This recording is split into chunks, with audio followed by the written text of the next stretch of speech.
श्री शिवाय नमस्तुभ्यम। हर हर महादेव। छत्तीसगढ़ राज्य के कांकेर जिले के कुपपुर में गुरुजी पंडित प्रदीप मिश्रा जी द्वारा शरंगपालेश्वर शिव महापुराण कथा 1 फरवरी से शुरू हो गई है, जो कि 7 दिवसीय शिव महापुराण कथा है, जिसे आप 1 फरवरी से 7 फरवरी 2025 तक आस्था और यूट्यूब के माध्यम से दोपहर के 2 बजे से 5 बजे तक देख पाएंगे। आज की शिव पुराण कथा में गुरुजी की दी गई प्रमुख जानकारियां में से कुछ जानकारी इस प्रकार है। कुबेर खजाना प्राप्ति के लिए घर में क्या रखना चाहिए, साथ ही साथ कल है 3 फरवरी और सोमवार का दिन है। बेलपत्र के पेड़ के नीचे क्या अर्पित कर देने से आपको जीवन में उन्नति प्राप्त होगी।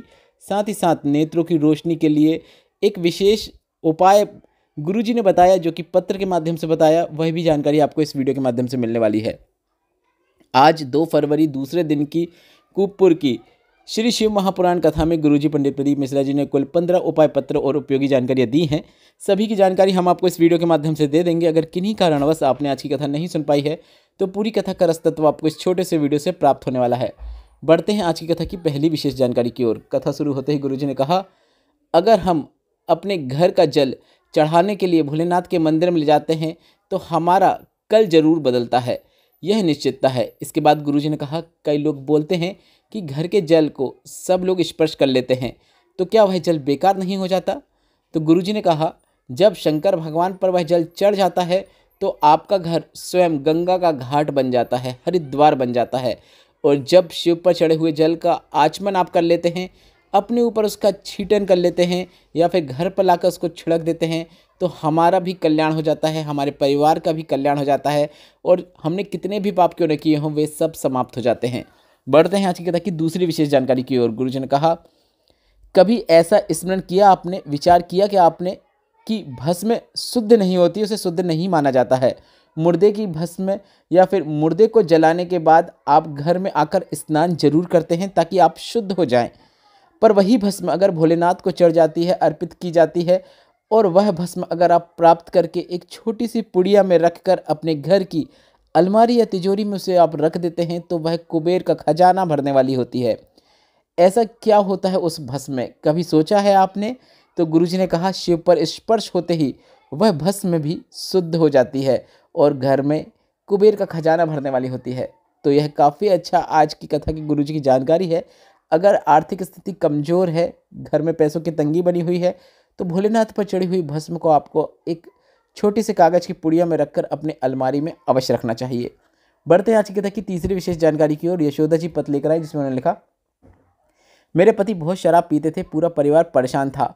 मैंने बालोद की कथा पंडाल में सुनी, उनका नशा छूट जाए ऐसी कामना करके मैं घर आ गई। कथा पंडाल से आए 3 महीने हुए थे, पति ने शराब छोड़ दी है, आज तक नहीं पी है, उसी का आभार व्यक्त करने हम कथा पंडाल में आए हैं।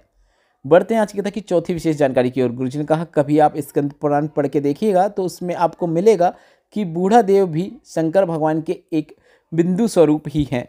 बढ़ते हैं आज की कथा की 5वीं विशेष जानकारी की ओर। गुरुजी ने कहा कि लोगों का काम डराने का होता है। अभी प्रयागराज में कई यूट्यूबर सभी को डराने वाले वीडियो अपलोड कर रहे हैं कि महाकुंभ में मत आना, ये समस्या है, वो समस्या है, कम से कम 15 से 20 किलोमीटर चलना पड़ेगा। इसके बाद गुरुजी ने कहा कि बल्कि हमारे सनातन धर्म में लिखा हुआ है, भगवान को पाने के लिए हमें गोवर्धन पर्वत के चक्कर लगाने होते हैं, वैष्णो देवी का पर्वत चढ़कर जाना पड़ता है, केदारनाथ भी चलकर जाना पड़ता है, तब भगवान हमें प्राप्त होते हैं। इसलिए महाकुंभ में जाने से पहले डरे ना। अगर आपको भगवान ने बुलाया है और आप वहां पर जा रहे हैं तो चलने की शक्ति भी भगवान आपको जरूर देंगे। बढ़ते हैं आज की कथा की 6वीं विशेष जानकारी की ओर। झामिनी वर्मा जी पत्र लेकर आए, जिसमें उन्होंने लिखा, कभी शंकर भगवान के मंदिर नहीं जानती थी, शिव की आराधना नहीं करती थी, पर किसी के कहने पर पूजा करना शुरू किया। मेरे दोनों बच्चे सरकारी नौकरी का प्रयत्न कर रहे थे पर उनकी नौकरी नहीं लग रही थी।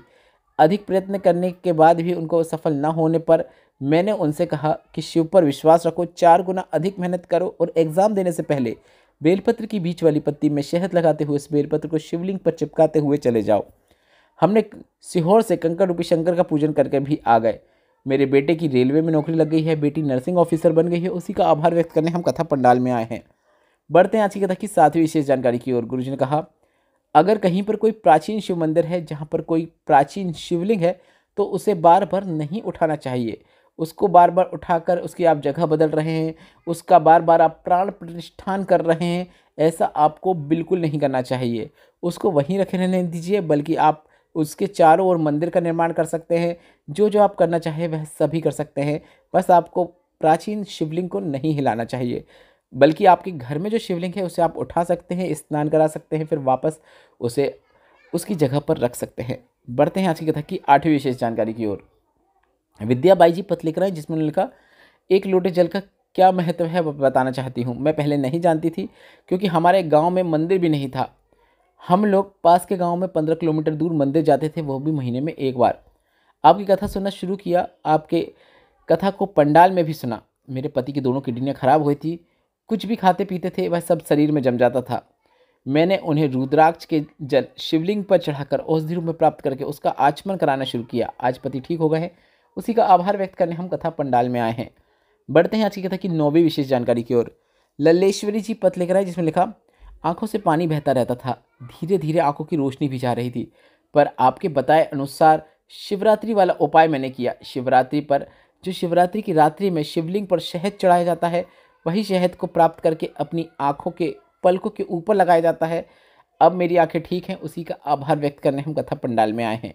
बढ़ते हैं आज की कथा की 10वीं विशेष जानकारी की ओर। राम जी पत्र लिख रहा है, जिसमें लिखा, बेटी की शादी करी 10 साल बाद भी पर बच्चे नहीं हुए। मैं आपकी कथा सुनता था, मैं रोज मंदिर पर जल चढ़ाने भी जाता था। आपके बताए अनुसार पुत्र को और पुत्रवधू को मैंने सफ़ेद आंकड़े की जड़ का प्रयोग करने को कहा, उन्होंने किया और संतान की प्राप्ति हुई है। उसी का आभार व्यक्त करने हम कथा पंडाल में आए हैं। बढ़ते हैं आज की कथा की 11वीं विशेष जानकारी की ओर।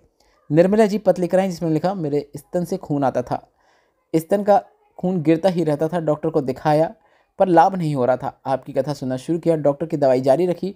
कुबरेश्वर धाम से रुद्राक्ष लेकर आई, रुद्राक्ष जल का आचमन करना शुरू किया, शिव की सेवा भी करती। आज खून गिरना बंद हो गया है, उसी का आभार व्यक्त करने हम कथा पंडाल में आए हैं।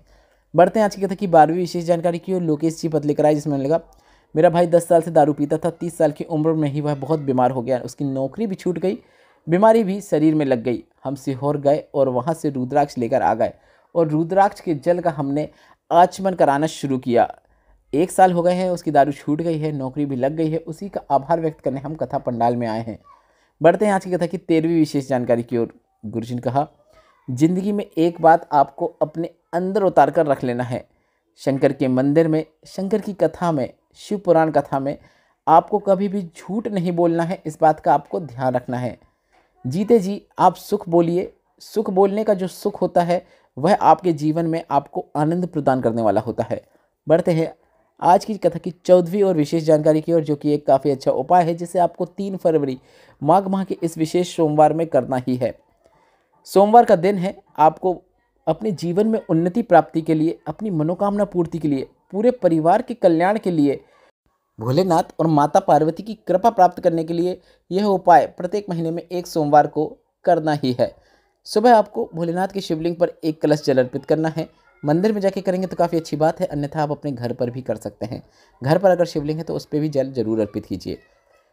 दिन में आपको मतलब 12 बजे के बाद बेलपत्र के पेड़ के नीचे जाना है और उसके नीचे जड़ के पास एक चावल का दाना अर्पित करना है और उस वृक्ष की आपको 7 परिक्रमा करना है। यह भी अगर आपके घर में बेलपत्र का पौधा है तो आप अपने घर पर भी कर सकते हैं। उसकी जड़ के पास एक चावल का दाना अर्पित करके 7 परिक्रमा उस बेलपत्र के पौधे की ले सकते हैं। शाम के समय आपको 2 दीपक प्रज्वलित करना है, एक बेलपत्र के वृक्ष के नीचे, दूसरा भोलेनाथ के मंदिर में। और यदि यहाँ पर भी आपके घर पे बेलपत्र का पौधा है तो शाम के समय जो दीपक प्रज्वलित करेंगे तो वह आप बेलपत्र के पौधे के पास, और घर में अगर शिवलिंग है तो दूसरा अपने घर पर ही दीपक प्रज्वलित कर सकते हैं।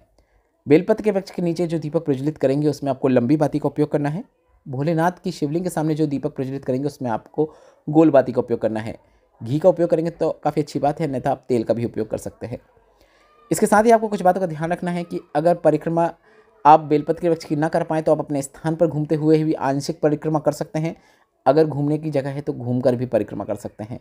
7 से आप ज़्यादा लेना चाहें परिक्रमा तो 7 से ज़्यादा भी ले सकते हैं, पर कम से कम 7 परिक्रमा जरूर लेना है। शाम को दीपक आपको प्रदोष काल में प्रज्वलित करना है, मतलब शाम को 5:30 बजे से लेकर 7:30 बजे के बीच में आप दीपक अवश्य प्रज्वलित कर दीजिएगा। प्रदोष काल सूर्यास्त के 45 मिनट पहले से लेकर 45 मिनट बाद तक का रहता है, तो दीपक आपको शाम को ही प्रज्वलित करना है। बढ़ते हैं 15वीं और अंतिम जानकारी की ओर। फरीदाबाद हरियाणा में 9 फरवरी 2025 को सेक्टर नंबर 12 के ग्राउंड इंडियन ऑयल आरडी के सामने 2 बजे से 4 बजे तक एक दिन की शिव चर्चा होगी। इसके बाद 10 से 16 फरवरी प्रयागराज में कुंभ के मेले के दौरान सेक्टर नंबर 21 पीपापुल 1 सतुआ बाबा शिविर में त्रिवेणी शिव पुराण कथा होगी। इसके बाद 17 से 23 फरवरी 2025 तक तारा बाबा की कुटिया सिरसा हरियाणा में शिव पुराण कथा होगी। इसके बाद 25 फरवरी से 3 मार्च 2025 तक रुद्राक्ष महोत्सव से और कुबरेश्वर धाम में होगा। रुद्राक्ष अभिमंत्रित होंगे, साथ ही साथ शिव पुराण कथा का भी आयोजन होगा। वीडियो में बताई गई जानकारी से संबंधित कोई प्रश्न है तो वे आप कमेंट बॉक्स के जरिए पूछ सकते हैं। आज की कथा से अगर आपको आनंद की प्राप्ति हुई है तो इस वीडियो को लाइक करके कमेंट बॉक्स में श्री शिवाय नमस्तुभ्यम या फिर हर हर महादेव अवश्य टाइप कीजिएगा। आपके लिए व्हाट्सएप चैनल बनाया है जिसको ज्वाइन करने के लिए आप कमेंट बॉक्स में दी गई लिंक पर टच करके उसे फॉलो कर सकते हैं। वहाँ भी आपको उपयोगी जानकारी मिलने वाली है। श्री शिवाय नमस्तुभ्यम, हर हर महादेव।